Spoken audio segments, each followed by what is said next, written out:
आओ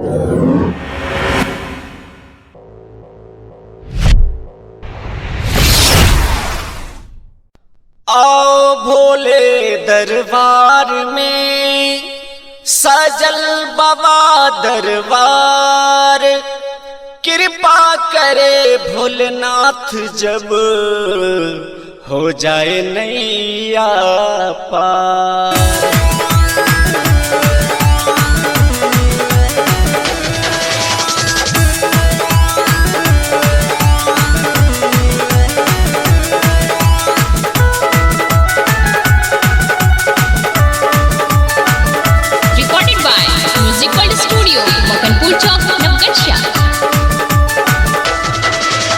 जाटा से धार बहे चंदा लीलार, सोदे सांवलिया रूप देखी तीनों ही लोग झूमे। जाटा से धार बहे चंदा लीलार, सोदे सांवलिया रूप देखी तीनों ही लोग झूमे। नाग छोड़े पुकार भोले बाबा के सूरतिया देखो लागेला बवाल। भोले बाबा के सूरतिया देखो लागेला बवाल।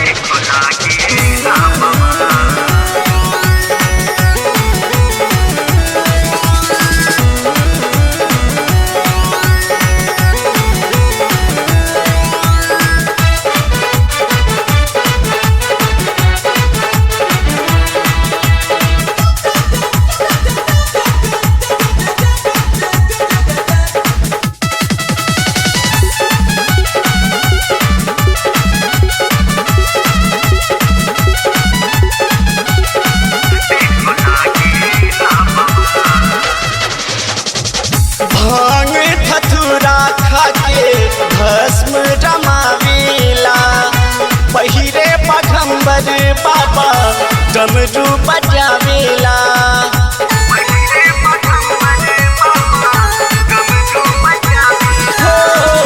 भांग धतूरा खाके भस्म रमावेला, पहिरे पगंबर बाबा डमरू बजावेला। ओढ़े मिर्ग छाला बाबा पिए विष का प्याला, देवों के देव महादेव कहाला। ओढ़े मिर्ग छाला बाबा पिए विष का प्याला, देवों के देव महादेव कहाला। शिवदाने की लीला अपार, ओघरदाने की लीला अपार। बोले शंकर भगवान की, भोले बाबा के सूरतिया देखो लागेला बवाल। ओघरदानी के सूरतिया देखो लागेला बवाल।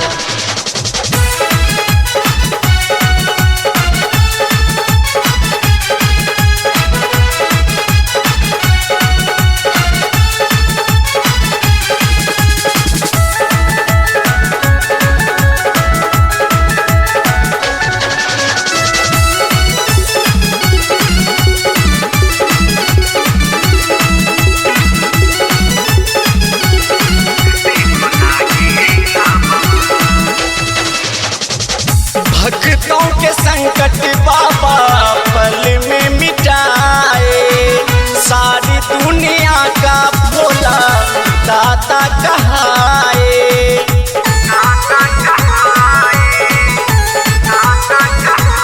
बाबा भक्तों के संकट बाबा पल में मिटाए, सारी दुनिया का बाबा दाता कहाए।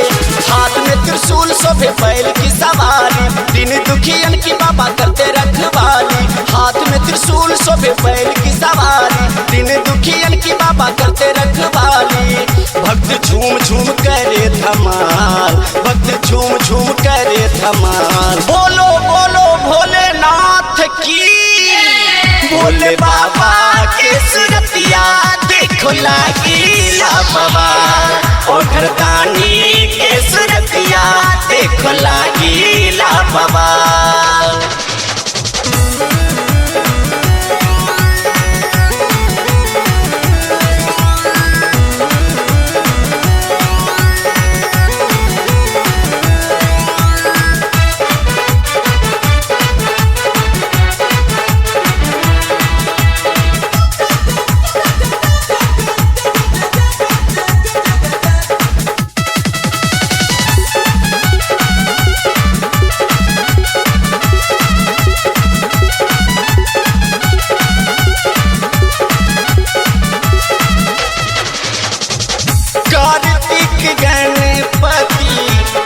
ही विराजे। अंग अंग में देखो भुजंग साजे।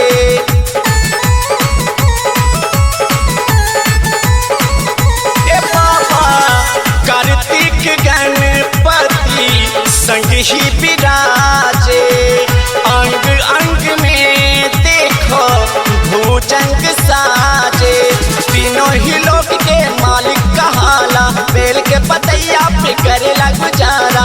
तीनों ही लोक के वो मालिक कहाला, बेल के पतैया पे करेला गुजारा। गुंजे देव घर में जय जयकार, बाबा सुने ली सबकी पुकार। बोले शंकर भगवान की, भोले बाबा के सुरतिया देखो लागीला बवाल। ओ घरदानी के सुरतिया देखो लागीला बवाल।